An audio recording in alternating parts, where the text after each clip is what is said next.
And let's be clear, if everyone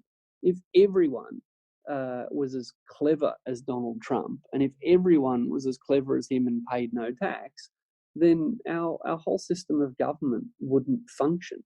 So tax avoidance and tax minimisation only works when only a small number of people do it.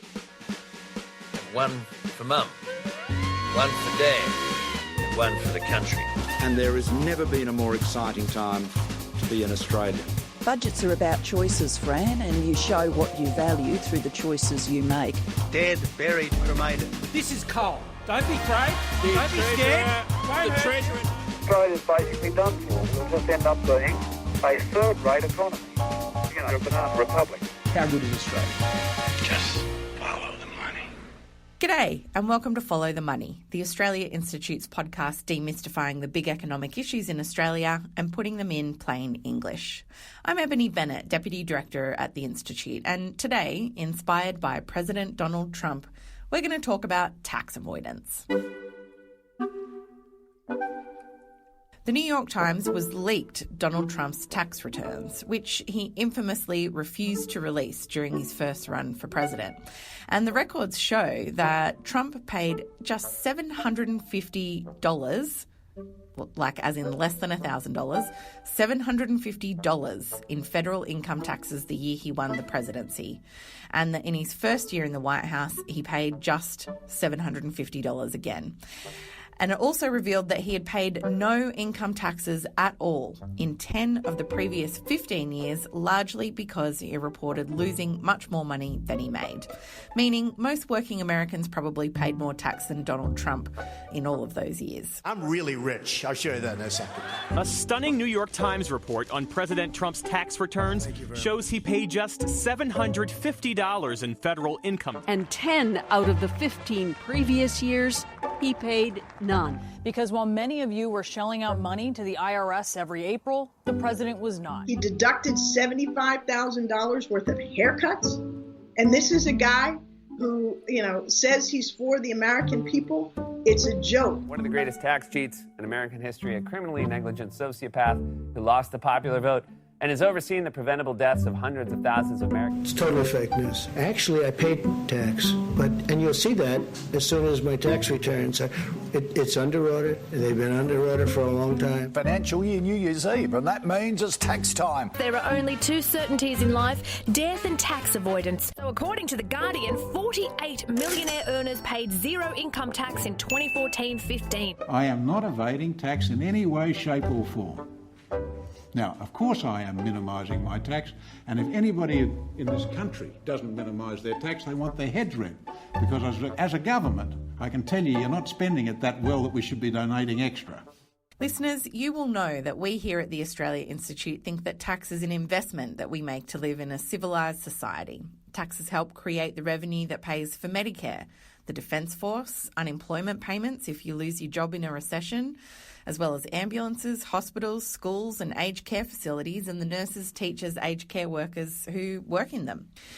So today we thought it was really important not just to think about the upcoming proposal to bring income tax cuts forward in the budget like we spoke about last week, but to talk about tax itself and the issue of tax avoidance. So today I'm talking to Richard Dennis, our chief economist, and we're recording this on Tuesday, the 29th of September 2020.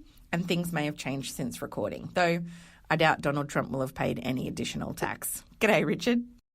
G'day, Ed. So before we talk about tax avoidance, I guess I've just given some examples there, but why is tax important? Well, as you said, often it's said that tax is the price we pay to live in a civilised society, and presumably that's why Donald Trump doesn't want to pay any tax. Look, tax is so important to a democracy. Tax is the way that we collectively contribute resources for the common good. Tax is the way that we change behaviour. Think about the point of a tax on cigarettes or the point of a tax on pollution. Tax is the way that we redistribute income. We have what we call a progressive income tax system in Australia, which means that high income earners, by design, are supposed to pay a larger proportion of their income in tax than low income earners.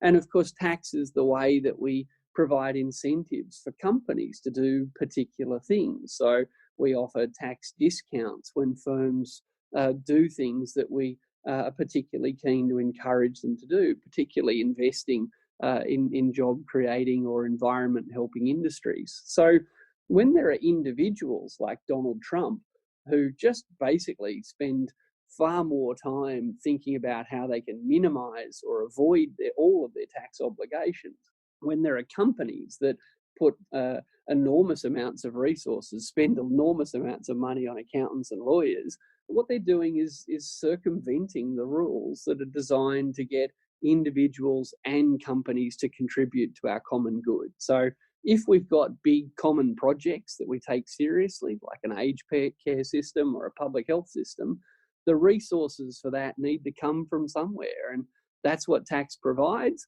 And unfortunately, people like Donald Trump feel very clever when they avoid their contribution. But to use a John Howardism, they're really just queue jumping. They're just saying my interests are more important than everyone else's. And ultimately, I think as a society, as a community, we need to respond to that. So let's start with the tax avoider in chief, Donald J. Trump, who paid, as I said, $750 only in income tax in his first year in office as president. I mean, I can't say I'm shocked, Richard, but is it unusual for millionaires to not pay income tax? No, not at all. We know in Australia, for example, that there are hundreds of people who earn more than $1 million a year who don't pay a cent in tax. Actually, I'm not sure if you can hear that paper there, but I did look it up before we started today, Richard, and the ABC reported that there were 73 millionaires who paid no tax in 2017-18. So those figures are the most recent ones we've got. 73 millionaires who paid zero income tax. What that shows is that people are willing to spend far more on accountants and lawyers avoiding tax than they are contributing to the community services that they use every time they drive on a road, every time they benefit from law and order that the police provide, let alone the common use resources that we all benefit from. So, look, unfortunately, it's not surprising that there are people like Donald Trump and there are millionaires in Australia that literally pay no tax. The question is, do we laud that behaviour? Do we say, aren't they clever? Now, part of me wants to slap them over the back of the head with one hand and very much high-five them with the other. Or is that something that people should be ashamed of and embarrassed of? I'm yet to see anything that Donald Trump is ashamed or embarrassed of. But, I'd go so far as to say we should copy the Nordic model where the amount of income tax people pay is just made public every year. People are proud in those countries of how much tax they pay. And whereas we write lists of the wealthiest people in Australia, they publish lists of the biggest contributors to their collective well-being. And what an incredible difference in focus that would bring. Absolutely. And so is it only millionaires who avoid or minimise their tax? Can companies do it too? Yeah, no, it's not just individuals. Some companies set out to avoid tax and they're very successful at it.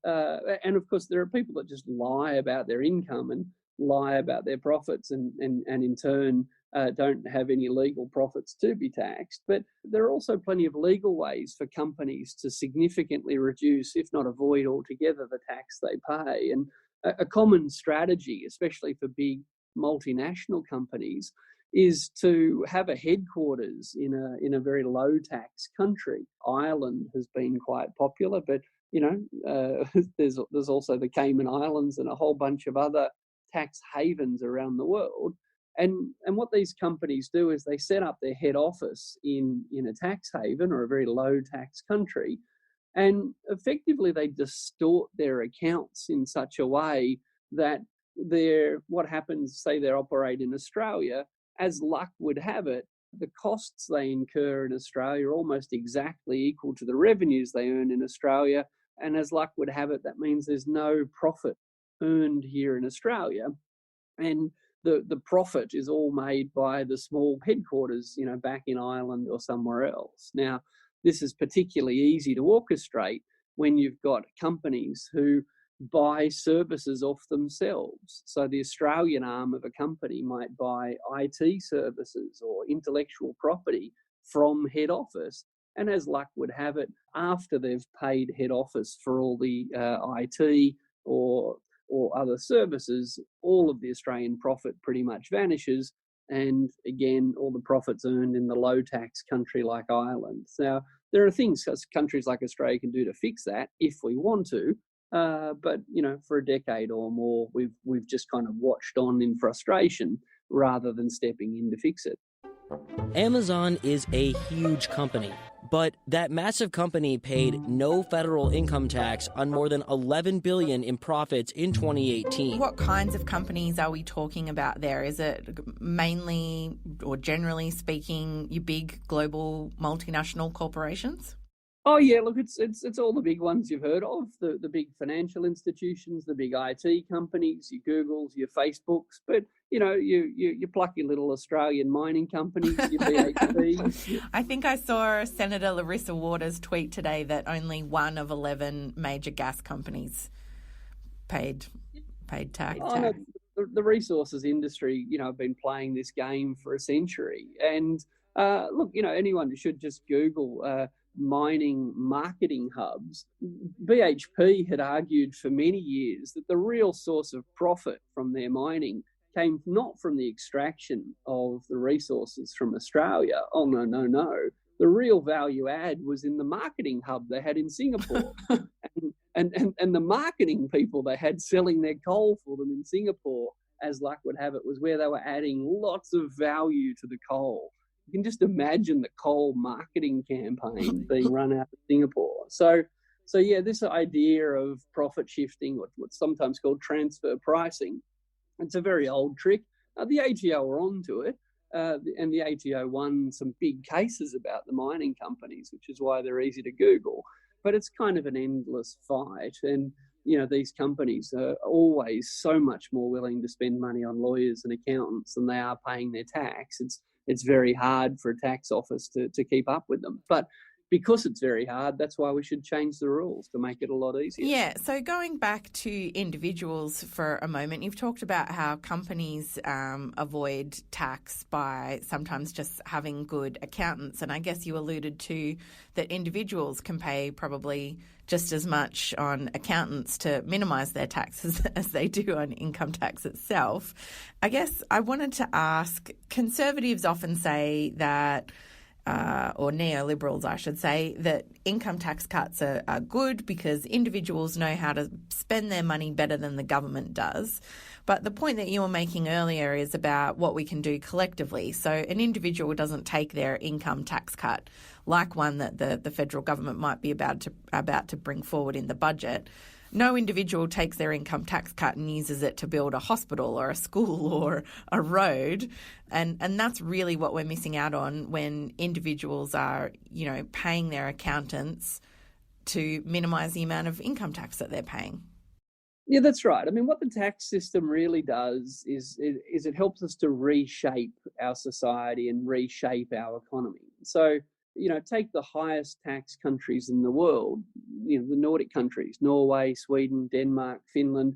These are the highest tax countries in the world.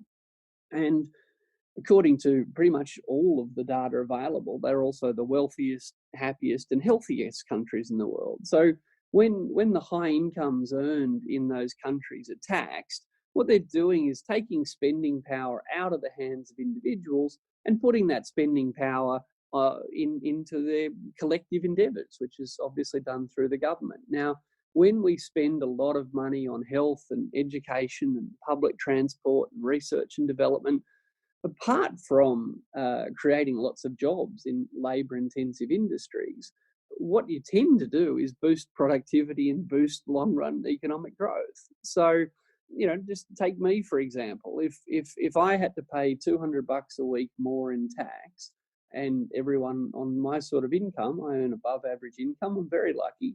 If a lot more people like me are paying $200 a week more in tax, then that's $200 that I'm not spending on takeaway food, $200 I'm not spending on imported electrical appliances, And those resources are instead being spent collectively on things like health and education and transport and infrastructure. So there's no right answer to this. There is absolutely no right answer to how much money should Richard have and should Richard be in charge of spending, and how much money should the government have and the government be in charge of spending. And let's be clear, Singapore makes entirely different decisions to Sweden. America makes radically different decisions to Germany. There is, from an economic point of view, there is no right answer. But from a community perspective, from a democratic perspective, the question is, what do you want more of and what do you want less of? The Nordic countries show us that if we pay a bit more tax and spend a lot more money on services, you can have quite a different size and quite a different shape of economy than you get in Singapore or America. And again, as an economist, I can't tell you what the right shape of the economy is. Just as I can't tell you whether you should prefer pizza over hamburger, it's up to you to decide, do you want a health and education system that looks like the Nordic one or that looks like the US? And if we like the look of the Nordic one, then the price of that is paying some more tax. And if you don't like the look of it, if you hate the look of it, if you think, no, I think America's got the health system nailed, or Singapore's got a wonderful 200,000 deaths. They're doing great over there. In economics, we don't do should, Ed. I don't know what you should aspire to, but again, we just have to confront that there are choices, there are trade-offs, there are options, and the richest, happiest, healthiest countries in the world have gone down the high tax, high government spending option, and Donald Trump is trying to make America great again by paying less and less tax every year. Time will tell. Yeah, so it takes me to my next question. Can you tell me about the Buffett rule? Yeah, so the Buffett rule is a very simple attempt to say, look, to some extent, maybe the individuals that are determined to pay no tax, the individuals that just would rather spend as much on accountants as they would on tax, maybe we just can never be smarter than them in a legal sense. So what if we just set a minimum tax rate? What if we just said it doesn't matter how good your accountant is, it doesn't matter what your deductions are. Warren Buffett, the American hedge fund billionaire, having realised that his marginal tax rate was lower than his secretary's, he proposed the Buffett rule that basically, named after what became the Buffett rule. He didn't say we should name it after him. But his rule was basically, what if we pick a percent, like 15%, and say it doesn't matter how good your accountant is, it doesn't matter how many expenses or offsets or rebates or credits or whatever's you came up with, you got to pay 15% of your gross income in tax, full stop, done. You might have to pay more than that, but you just can't pay less than that. Can't pay less. It's a floor. It's a floor under which you can't go, no matter how clever your accountant is. Now, that's not the only way to fix the tax system, but it really is simple. It really is effective, and the Australia Institute's costed one in the past. And while the numbers would be a lot bigger now, there's tens of billions of dollars sitting around for us to pick up if we only did something as simple as that. I guess we've been talking a lot because we're about to launch the Australia Institute's Economics Academy about some of the basic principles of economics, Richard. But it does make me think, after listening to you talking about some of those basic principles, thinking about the amount that millionaires and people who can afford it spend to minimise their tax, what kind of opportunity cost is it that we have so many presumably smart people working not on anything necessarily productive, but how to minimise the tax of wealthy people? Could we be using that a bit better? Absolutely, and thank you for using my favourite concept of opportunity cost so perfectly. Because, look, literally every lawyer who spends all day helping a millionaire avoid tax is a day that lawyer doesn't help somebody solve an actual problem. And the more profitable we make tax law, the more profitable we make accountancy and legal services for millionaires, then the more of our smartest young minds are going to leave school and rather than becoming teachers or rather than becoming doctors or rather than becoming engineers, they're going to uni to learn how to help the richest people in the country contribute even less to everyone else. So the human cost, the opportunity cost of this is enormous.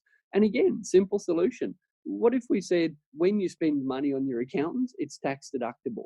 When you spend money on your tax lawyer, it's tax deductible. Now, I don't know about you, Eb, but I didn't spend much on my tax lawyer last year because I don't have one. What we could do is say, look, it doesn't matter how rich you are and how complicated your financial arrangements are. You can't spend more than $5,000 a year on tax advice. And if you do, it's not tax deductible. That's just you spending your money. It's not a legitimate expense. Yeah. So at the moment, ironically, all the money that these people spend on their accountants and lawyers is in itself a tax deduction. I was going to talk a little bit about some of the big tax concessions, but we've already done a bunch of episodes on why the capital gains tax discount and negative gearing and excess franking credit refunds and all of those things are bad ideas. So I guess I wanted to take us back to the budget. It got delayed because of COVID. It's being handed down next week. For the first time, the Australia Institute won't be in the lockup, along with a lot of other environmental organisations and I'm sure a lot more NGOs than that. But one of the things that's being mooted in that is bringing forward the income tax cuts package that the government passed a year or so ago. And the Australia Institute has been quite critical of those. While we're on the subject of income taxes, why are we so opposed, or was the Australia Institute so vociferous in its criticism of the income tax cuts package that the Commonwealth government brought forward? Well, I promise I'll answer that question in a minute, Ed, but I have to first rant about the budget lockout. It's not a lockup, it's a lockout. And I just think the whole era of the budget lockup or lockout should come to an end. The history of the budget lockup is we used to have the budget speech at 7 o'clock at night because the financial markets would be so excited by the budget and the information was so sensitive that people had to, read it overnight before they could respond. Yeah. So, Richard, I might just cut in here. Probably all of our listeners in Canberra would be familiar with the budget lockup, but what actually is it for anyone who doesn't know? Well, what it is because we decided we had to have it at 7 o'clock at night, which we don't anymore. We could just do it at 9 in the morning. Because historically we believed it had to be done at 7 o'clock at night, all of the journalists were locked away in the room with the top secret budget documents so they could read them and pore over them for hours. And then when the Treasurer stands to give the speech, the journalists can kind of file their stories for tomorrow's news. Because, of course, when the lockup was first invented, there was no internet. And there was no online news. So the whole reason for locking journalists up in a room with only Treasury officials to help them interpret the budget was allegedly once upon a time to control sensitive information. What it now is a way to control the media itself. It's prestigious to get into the lockup, so all the most senior journalists want to go into the lockup. And because they're locked away from all other stories for 7 hours, the only thing they can talk about when they're released is the thing the government wants them to talk about. And they get 7 hours to read thousands of Treasury pages without being able to pick up the phone and ring an expert and ask them what it might mean. So it's become an outrageous episode in media manipulation. And this year, as you said, not even economists like myself or the others at the Australia Institute or people working in unions or environment groups, they used to be able to get into the lockup as well to have some opportunity to respond after the Treasurer made their statements. But this year, it will only be journalists that have been locked away, or virtually only journalists that have been locked away with Treasury officials. So the lockup is an exceptional mechanism for managing the media. And, even bigger picture, still get rid of the lockup. I mean, in America, at least they have a State of the Union address. You know, Australia should be embarrassed that our big set-piece play is the State of the Finances address. No, it's really a bit sad. It is, yeah, when you put it like that. The one prime time shot the government gets to talk about its big picture agenda has got, you know, this trivial bottom line, as opposed to any sort of aspiration or coherent sense of what the government's trying to achieve. One more question, thank you. Are you still looking at bringing forward tax income cuts in the October budget? And if so, is that an indication the government sees this as a need to spend its... No, but to be fair, you've talked about this before, so I think it's a valid question. As Matthias said, you would all like us to deliver the budget. That will be on October the 6th. In relation to tax, I just repeat what I've said previously, which is we are the party of lower taxes. We took to the Australian people $158 billion of lower taxes, and that was endorsed by the Australian people. I don't have to tell you there was quite a contrast in the tax plans that went to the Australian people at the last election. The other side had $387 billion of higher taxes, taxes that remain on their books, whether it's housing, whether it's superannuation, whether it's on retirees. Speaking of things the government wants to achieve, it wants to flatten Australia's progressive income tax regime, although that's definitely not how they characterise it. But Richard, tell me why the Australia Institute has been so critical of that income tax cuts package. Yeah, well, let's go back again. These tax cuts, income tax cuts, were proposed before the coronavirus hit. They were proposed before the last election. And over 10 years, the combined cost is more than $200 billion. And we were told at the time, this is not just affordable, but responsible and desirable, because the economy is going to grow so fast. We haven't had a recession for 29 years. The economy is going to grow so fast. We can afford these tax cuts on the basis that the economy is going to grow really strongly. Now the economy's fallen off a cliff. It shrank 7% last quarter. And the government says, funnily enough, I know we said that the reason that we needed tax cuts was the economy was going to grow really fast. Turns out that when the economy shrinks more than it's ever shrunk before, that's a good time to have the tax cuts too. So let's bring them forward. So big picture, there is no real economic case for having these tax cuts. The government just wants the people it likes, the people it thinks vote for them, to have more money in their pockets. And in the long run, that means we'll end up spending less on health and education and other services. So these tax cuts, if they come in the short term, they'll make income inequality worse. In the short run, they will do very little to stimulate the economy.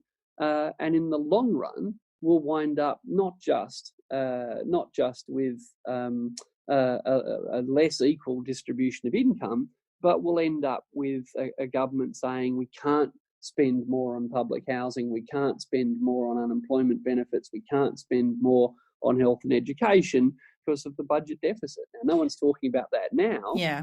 But what the people demanding tax cuts now will be the people demanding spending cuts in years to come. And just finally, we have talked a lot about, the fact that magically debt doesn't matter when it comes to, to $200 or $300 billion of income tax cuts. But I just want to pick you up on what you've talked about, making inequality worse. Australia's really known for its progressive income tax system, whereby the more you earn, the more you contribute, because you're obviously in a better position to do so. So how will flattening the progressive income tax rates kind of ruin that long term? Oh, well, I mean, the whole point of a progressive income tax system is that higher income earners pay a larger proportion of their income in tax. And that's been a feature of the Australian tax system for nearly 100 years. And what we're now trying to do is gradually have what the Conservatives have always fantasised about, which is a flat tax system. Now, well, it can mean two things. Either we're either going to collect less tax, which at the moment is the government's plan, or the tax that we do collect is going to disproportionately come from lower income earners, while higher income earners like myself will be putting less and less in. So I'd say there's two big problems with it. And I think both of these problems are likely under these sorts of tax cuts. And this is a steady trend that we've seen from Conservative governments in Australia and around the world. In the short term, it means income inequality rises, and in the long run, it means the size of the public sector shrinks. Now, personally, I'd like to see income inequality fall, and I'd like to see the public sector step in, especially when we see the terrible state of our aged care system, our disability care system, and the terrible way that homelessness is dealt with in Australia. So, given that there's such pressing public sector needs, why the government would prioritise tax cuts at a time like now suggests they're more interested in making the income distribution worse than they are into solving the real world problems that we face. Final word on tax avoidance, Richard. It's a bad thing, Eb. It's not. It's a bad thing. Look, when people cut in lines because they think they're more important than other people, when people barge in front of you in traffic, when people, steal all the cookies from the cookie jar at work, it's individuals saying, I'm special, other people can look after me, why should I make a contribution that's asked of me? The more people that do that, the less cohesive a society would become. And let's be clear: if everyone was as clever as Donald Trump, and if everyone was as clever as him and paid no tax, then our whole system of government wouldn't function. So tax avoidance and tax minimisation only works when only a small number of people do it. Let's make it harder or impossible for that small group to get away with it. Thanks, Richard. Thanks, Eb. This has been a special episode of Follow the Money, and we're aiming to bring you shorter but more frequent episodes during the pandemic, so please stay tuned. And if you liked this episode, leave us a review. It helps other people to find the podcast. You can check out the Australia Institute's Economics Academy, which begins on Thursday the 1st of October at tai.org.au. It's absolutely free to sign up.